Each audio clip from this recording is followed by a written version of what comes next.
Alhamdulillah hamdan katsiran mubaarakan. Wassalatu wassalamu ala nabiyyi al-mustafa wa ala alihi wa sahbihi ahli sidqi wal wafa.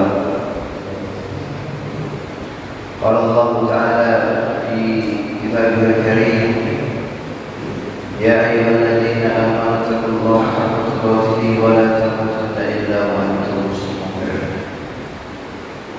Qala Rasulullah sallallahu alaihi wasallam, la fadla li 'abdin al-'ajami illa bi taqwa. Alhamdulillah,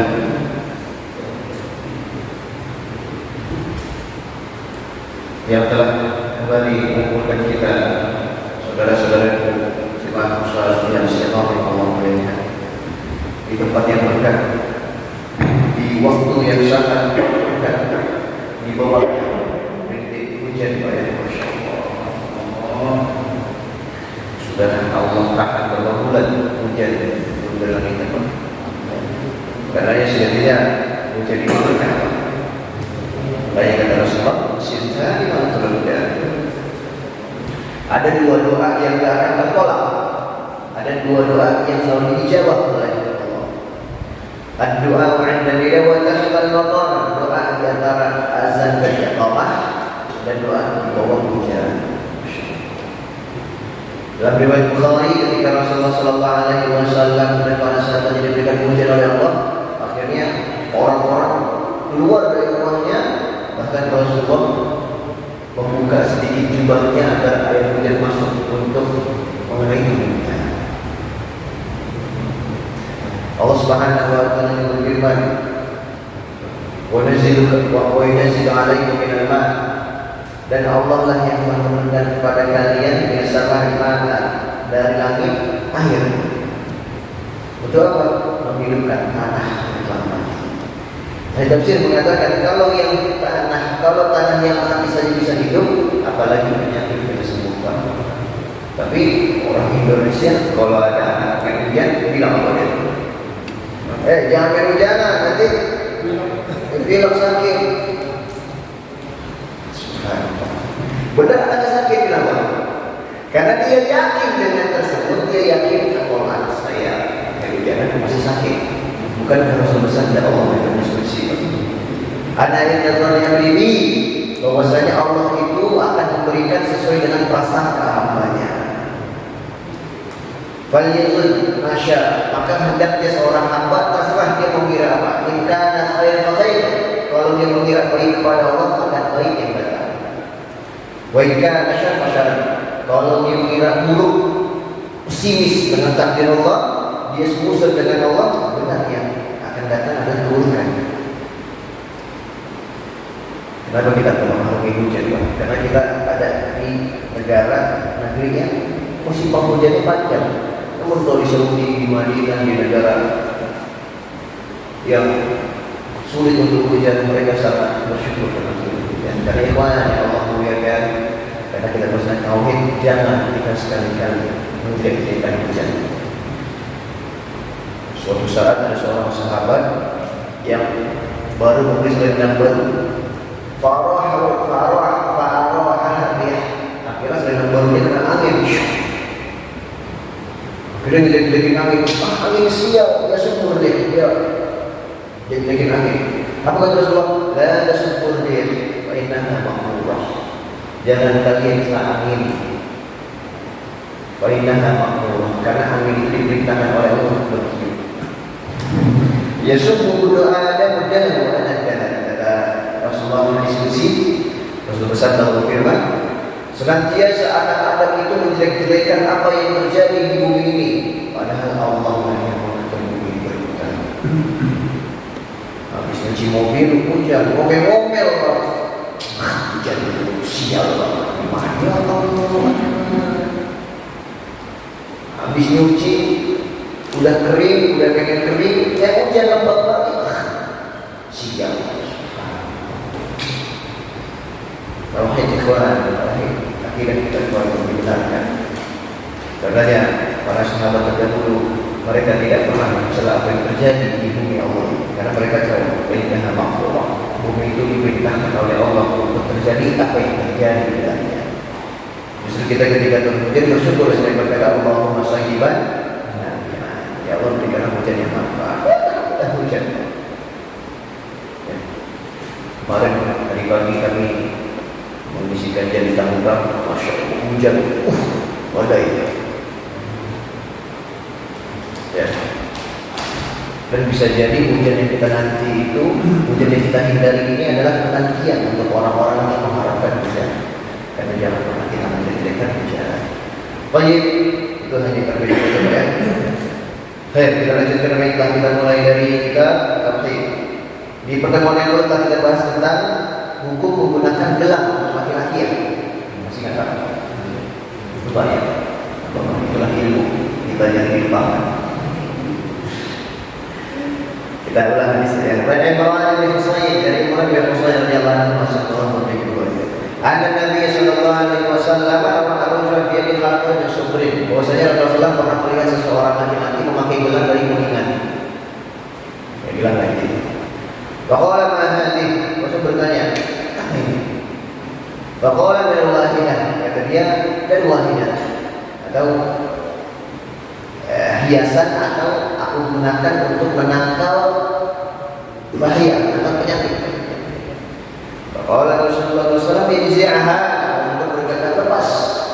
Fa innaha la taziduka illa wahdan, karena ini tidak akan menambahkan, benda ini tidak akan memberikan apa-apa kecuali wahdan, kehinaan atau kelemahan. Fa innaka lamuta wa hiya 'alaika ma aflahta abadan. Kalau kamu mati sedangkan gelang itu bersamamu, maka engkau tidak akan beruntung selama-lamanya. Hadis riwayat Ahmad dengan sanadnya diperbaiki, dibilang baik oleh para ulama. Kalau Allah mengatakan kita bahas bahwasanya hukum asal pakaian adalah boleh sampai ada dalil yang melarang. Hukum asal perhiasan adalah tidak boleh sampai ada dalil yang menganjurkan. Saya ulang, perhatikan. Hukum pakaian, segala sesuatu dikenakan pakaian itu boleh, semua itu boleh, semuanya boleh. Sampai ada dalil yang melarang. Untuk pakai peci, emang ada dalil pakai peci? Perintah pakai peci ada tak? Ada. Antum pakai sarung, pakai batik, ada yang pakai sorban, ada yang pakai jaket, ada yang pakai kaos. Emang ada perintah pakai kaos? Enggak ada. Kalau masalah pakaian, jangan tanya perintahnya, tanya larangannya. Ada larangan nggak? Kalau ada larangan, baru kita nggak pakai. Karena hukum asal pakaian adalah boleh sampai ada yang larang. Kalau hukum perhiasan, hukum asal tidak boleh sampai ada dalil yang memperbolehkan. Ya sih kan? Contohnya apa? Cincin perhiasan. Laki-laki kita menggunakan laki-laki, kalau perempuan fadhil silakan dia menggunakan perhiasan selama tidak terlalu lucu dan berlebihan. Kita kembali, kalau laki-laki menggunakan perhiasan nggak boleh hukum asalnya sampai ada dalil yang memperbolehkan. Contohnya apa? Cincin perhiasan. Kenapa boleh pakai cincin? Karena Nabi Sallallahu Alaihi Wasallam memakai cincin. Maka kata atas, ya ada yakhtimu bi khatam. Bahwasanya Rasulullah SAW itu cincinnya kayak cap, stempel. Kalau beliau menulis surat, beliau biasanya mencelupkan di tinta dan dia menstempel Muhammad Rasulullah SAW. Jadi ilatnya ada untuk stempel. Ya.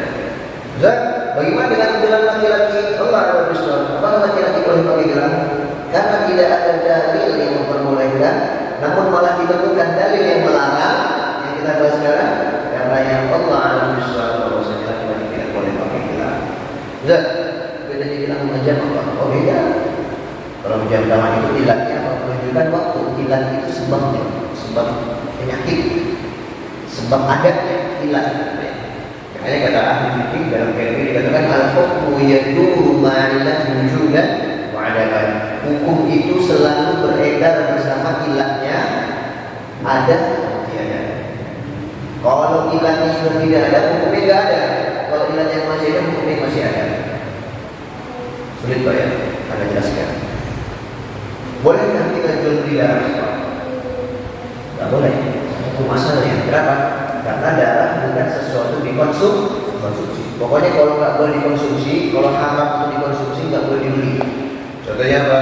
Jual beli anjing, atau jual beli kucing. Nggak boleh jual beli kucing Pak. Makanan kucing kotor. Kenapa nggak boleh jual beli kucing?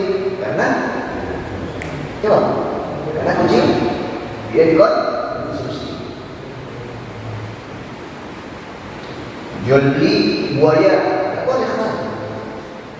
Jual beli sesuatu yang haram kayak seperti khamar dan lain-lain, itu nggak boleh dijual belikan karena ilahnya apa? Haram untuk dikonsumsi. Kayak kita balik ke dalam masalah darah.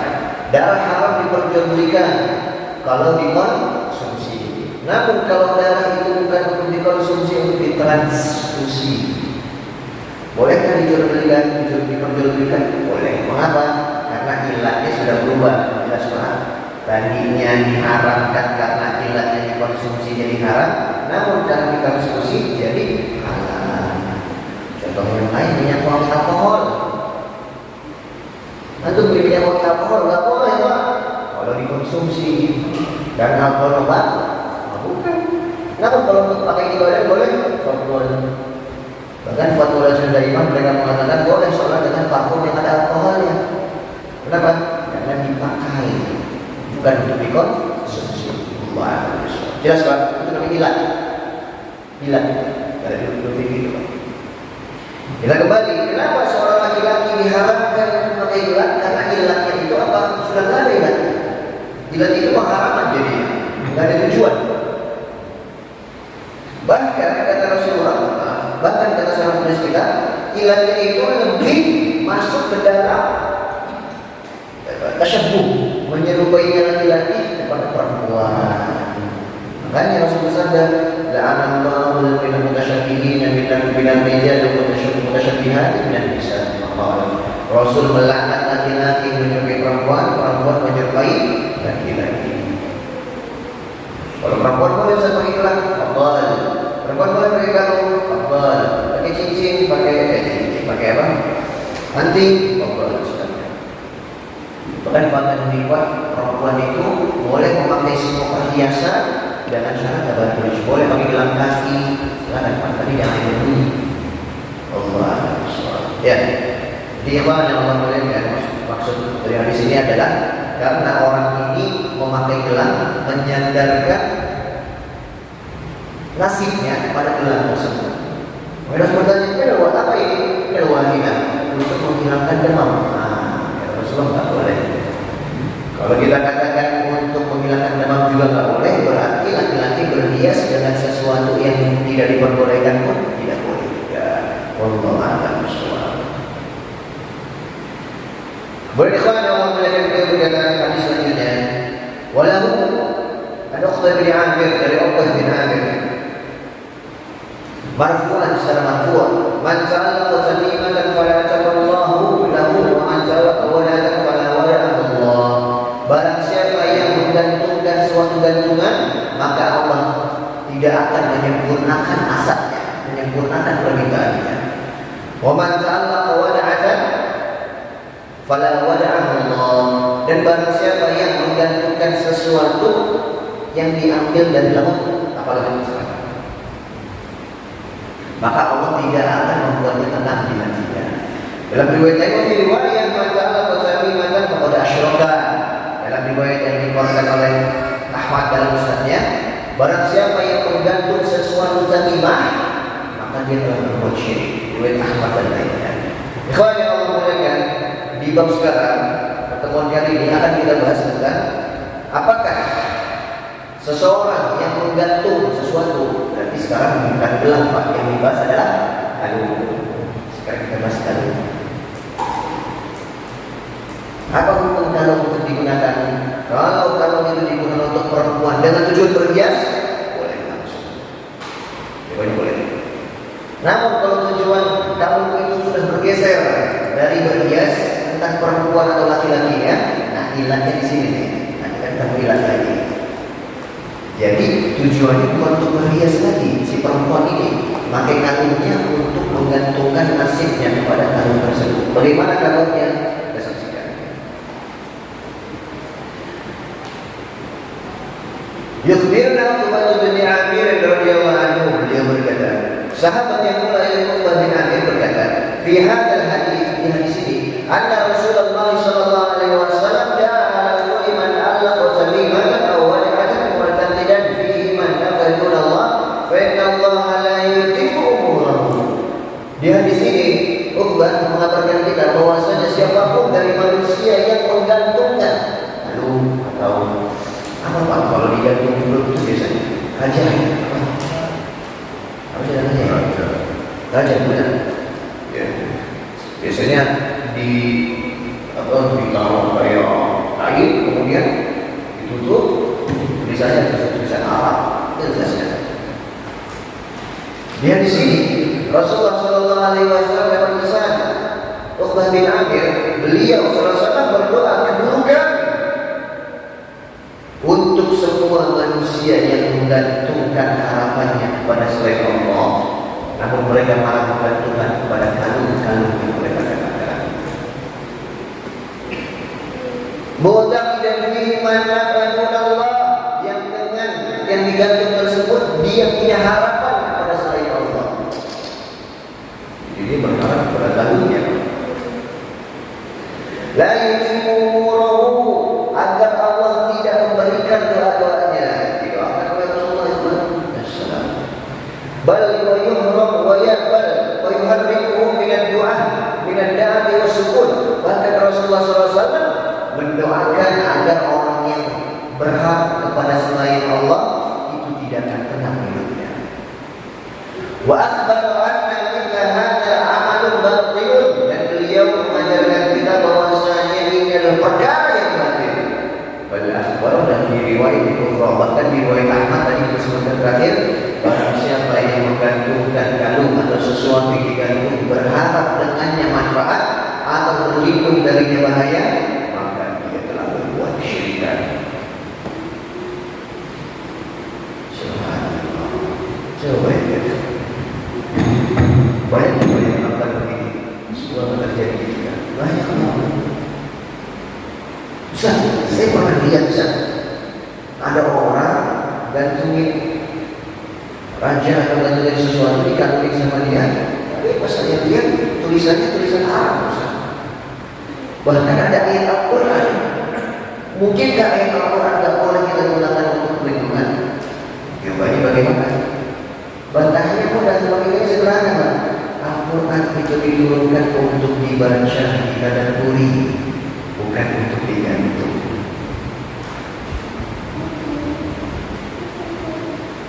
Bukan untuk dihias ikhwan, bukan untuk digantung. Karenanya dalam sebuah riwayat yang dikatakan oleh Ali, bahwasanya Ali diperintahkan untuk menghancurkan semua berhala yang ada di sekitar Ka'bah dan menghancurkan semua gantungan-gantungan yang walaupun itu ada di dalamnya ada ayat-ayat Al-Quran. Mengapa ya Tuhan?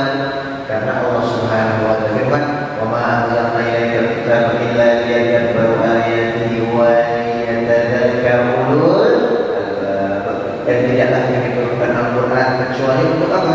Ditadabburi, dibaca, ditadabburi, bukan untuk digantung. Dan agar orang-orang yang punya akal menggunakan akal mereka.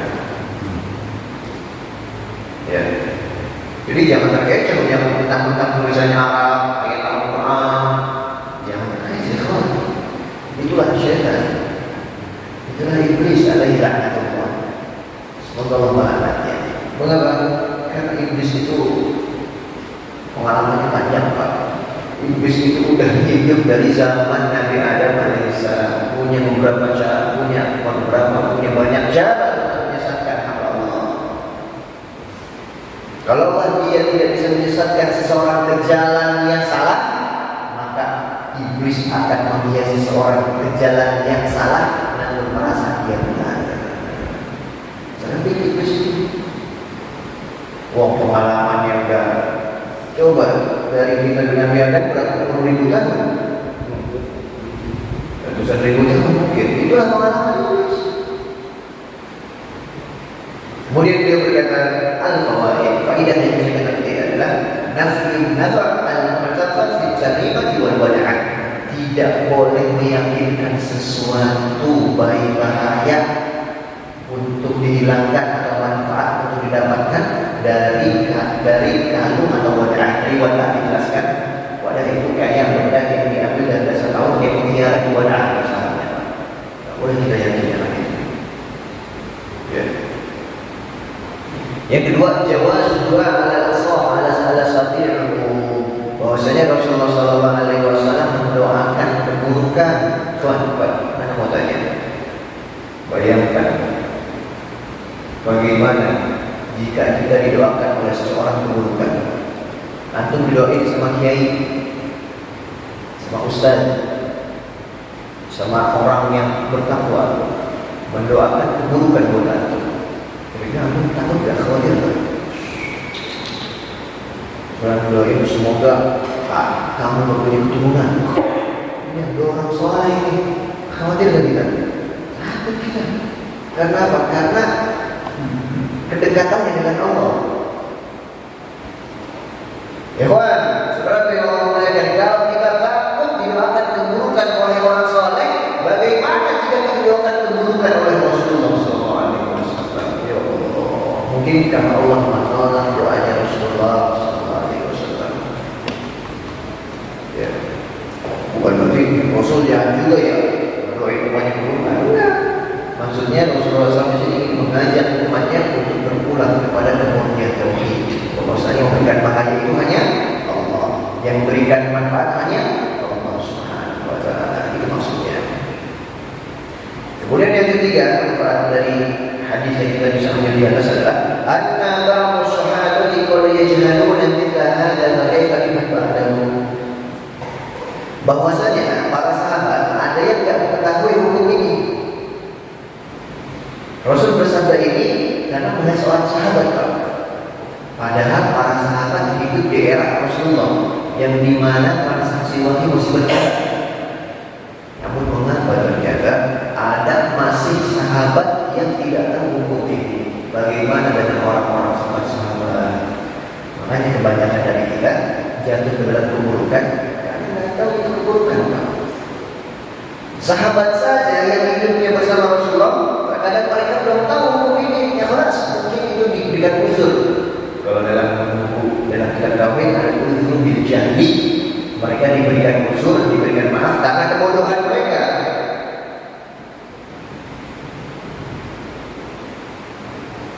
Apalagi di zaman sekarang, ikhwan, banyak orang-orang yang mungkin belum sampai kepada ilmu. Akhirnya kalau dia tanya, kalau orang pakai gelang, pakai kalung, pakai cincin, laki-laki pada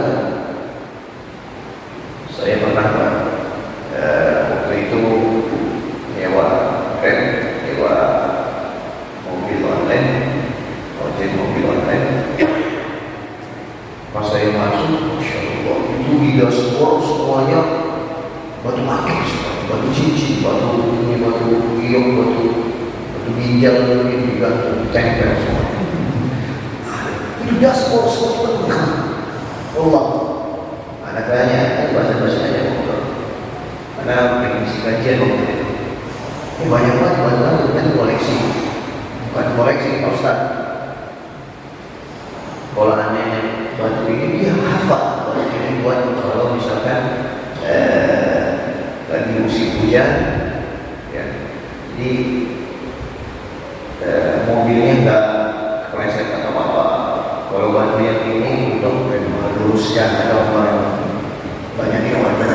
Kalau mobil ini buat mobil ini, kalau batu ini buat mobil, Allah. Awan ada wahid tapi masa ada dakwah enak. Ya, ada kasih sentilan aja. Antum sampai kenapa nggak yakin sama Allah aja? Apa dia bilang? Ini kan cuma perantara Pak Ustaz. Saya masih yakin kepada Allah, tapi cuma perantara. Justru itulah orang-orang kesyirikan. Justru di situ kan. Ya, ada cerita di Saudi sana. Ada seorang ibu punya penyakit lama sekali penyakitnya. Akhirnya ditanya oleh ahli, orang yang memang bisa mengetahui membaca, punya keahlian, ya, kayak rukyah begitu.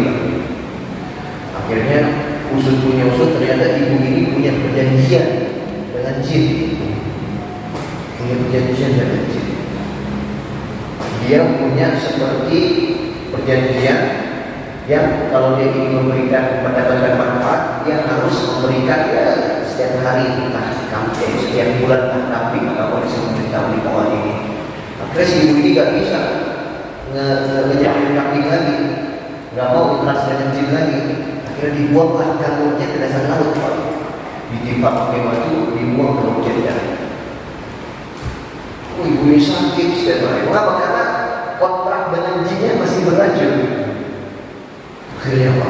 Dibawa ibu tersebut, ditanya, didatangkan ahli rukyah dan diambil kantong tandimahnya tersebut, diambil terus orang menyelam, orang Saudi nyelam pakai gamis, pakai gamis. Ada tidak? Pakai gamis. Diambil, pas dibuka ternyata benar. Rajahnya atau tandimahnya masih ada di situ, belum hancur. Akhirnya dibakar, begitu pun langsung sehat. Maksudnya kawan, maksudnya sini apa? Orang-orang yang memiliki kerjasama dengan syaitan dan jin itu tidak akan Allah tambahkan kecuali penghinaan. Allah Subhanahu wa taala dalam surah Jin. Fazaduhu rahaqa, karena ini pakai Allah.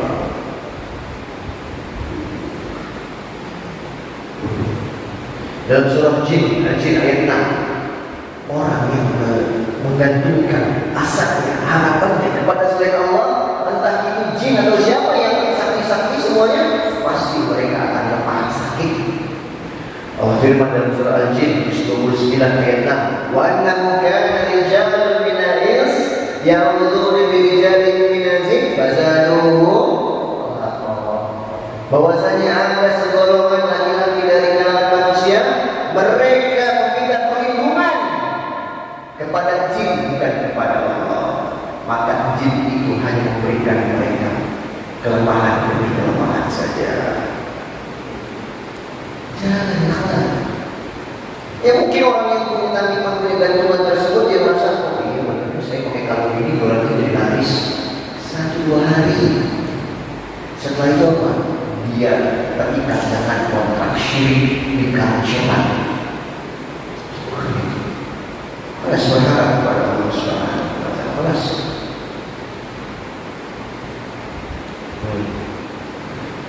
Kemudian dia berkata, faedah selanjutnya adalah an-tamimata naum min syirik, bahwasanya menggantungkan sesuatu dengan berharap sesuatu tersebut mendatangkan manfaat atau menangkal bahaya atau mengangkat bahaya yang sudah turun, itu termasuk ke dalam kesyirikan.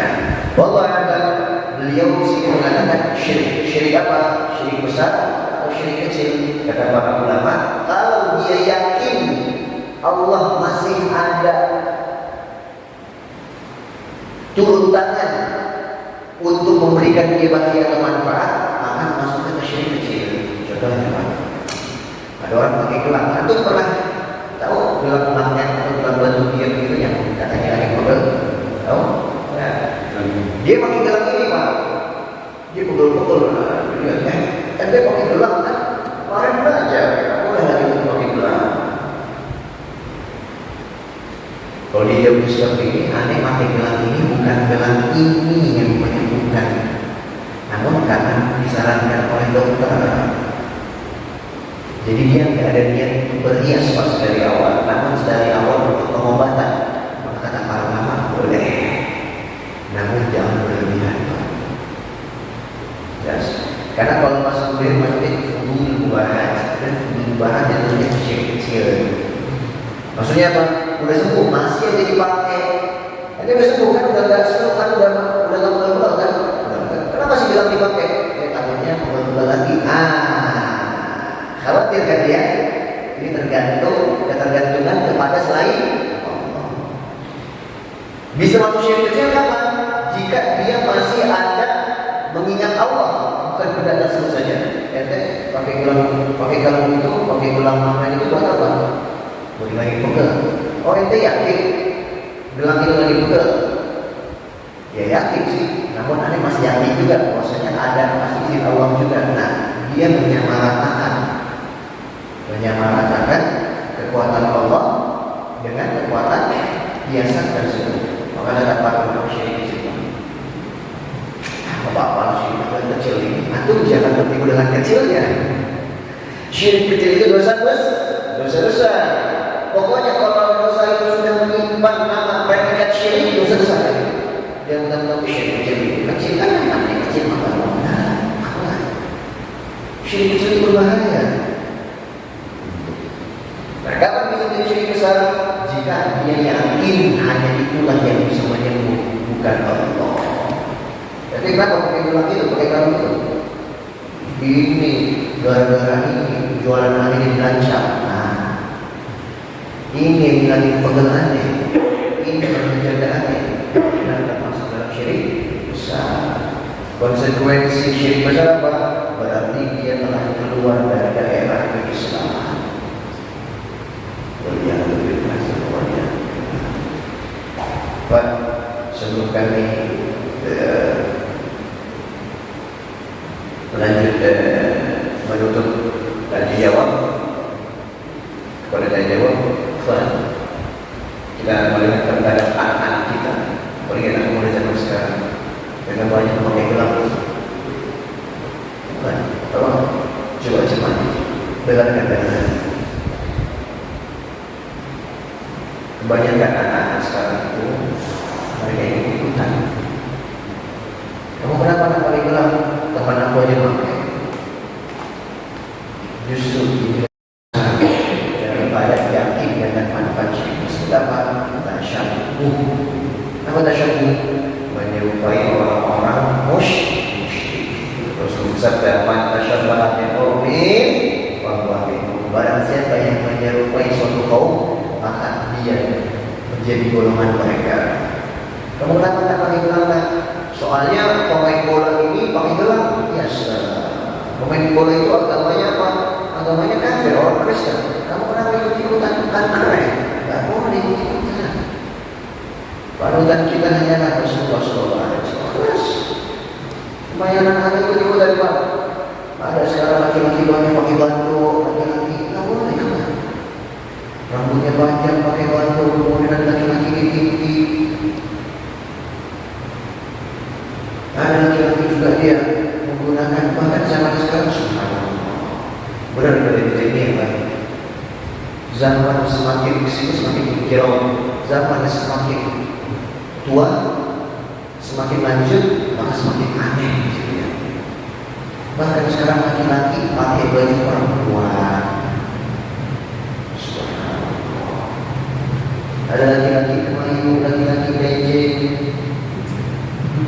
Laki-laki harusnya gagal, harusnya menjadi pelindung wanita. Dia mana pakai baju wanita biasa. Laki-laki pakai sepatu hak, sepatu tinggi, menor. Ya Allah. Di daerah Jakarta, Pak, kami yang masuk namanya. Dan kalau udah ngomong ini, lagi masuk YouTube ya. Ini subscriber udah berapa juta? Kami waktu itu pernah bikin video tentang LGBT, bahaya LGBT di TikTok seperti itu. Saya bikin video kajian LGBT di TikTok seperti itu, Pak. Atau apa? Ya, itu nggak boleh TikTok begitu itu. Di Jakarta, dari Jakarta, kami nggak sebut. Jakarta ada kafe khusus kaum LGBT. Sering cerita cuma apa? Ini nggak boleh laki-laki normal, antum nggak boleh masuk antum. Antum jenggotan, leker, kumisan nggak boleh masuk. Harus laki-laki kemarin dan harus bawa pasangan laki-laki. Jadi nggak boleh antum di sana pakai baju laki-laki, nggak boleh harus. Dan di sana cium pipi laki-laki terus pegangan.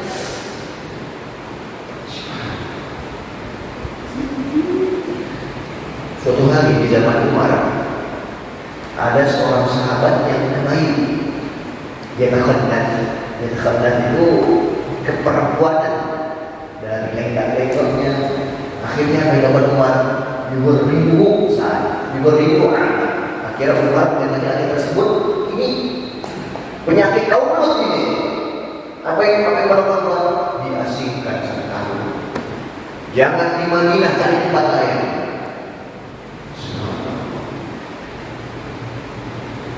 Karena para ulama bencana itu turun karena ada penyimpangan.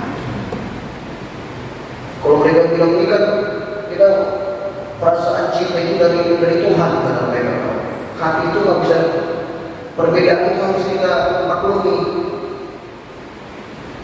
Islam itu menghargai perbedaan, bukan penyimpangan. Islam itu menghargai perbedaan, bukan penyimpangan. Ente lihat aja. Ente yang bilang bahwasanya love is love, cinta adalah cinta. Gak apa-apa, bukan perempuan, yang penting rasanya sama. Subhanallah. Yang penting kalau iskor, lubang adalah lubang. Itu mau. Subhanallah, gak malu pengen sendiri. Ente mikir coba, ada kambing yang mau? Itu kambing gak punya anak. Tapi gak ada kambing yang suka kambing, gak ada. Kucing laki jantan sama jantan, kucing betina dengan betina, kambing jantan dan enggak. Itu mereka gak punya anak. Ente gimana? Bahkan zaman sekarang, ada cerita. Mungkin aku bukan pemerhati, tapi anak pemerhati masalah itu. Bahkan zaman sekarang banyak orang tua lebih khawatir anak laki-lakinya keluar rumah daripada anak perempuan yang keluar rumah. Karena banyak anak-anak laki-laki yang penyakit itu. Lebih khawatir anak laki-laki yang keluar rumah, lebih ngomong lah nanti diculik siapa daripada anak perempuan. Jaga anak laki-laki yang itu, cucu-cucuan itu.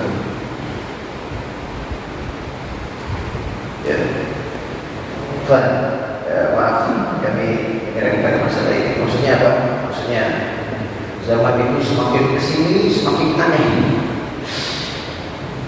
Ada orang yang amat seperti itu. Karenanya jagalah keluarga kita dari dosa kecil, dosa besar, syirik kecil, syirik besar, dan yang paling parah adalah tasyahud itu mengidolakan selain Rasulullah SAW. Wallahu a'lam. Baik, alhamdulillah kita jelas siapa ya.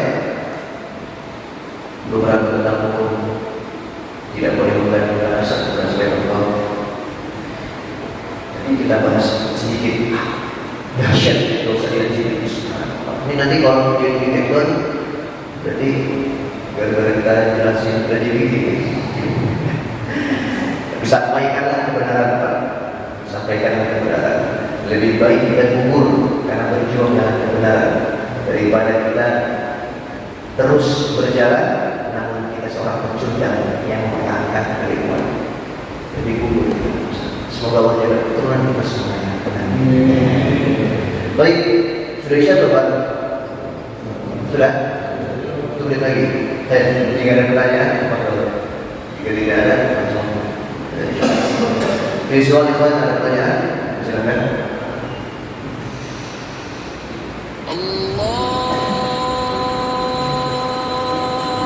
Tidak ada pertanyaan?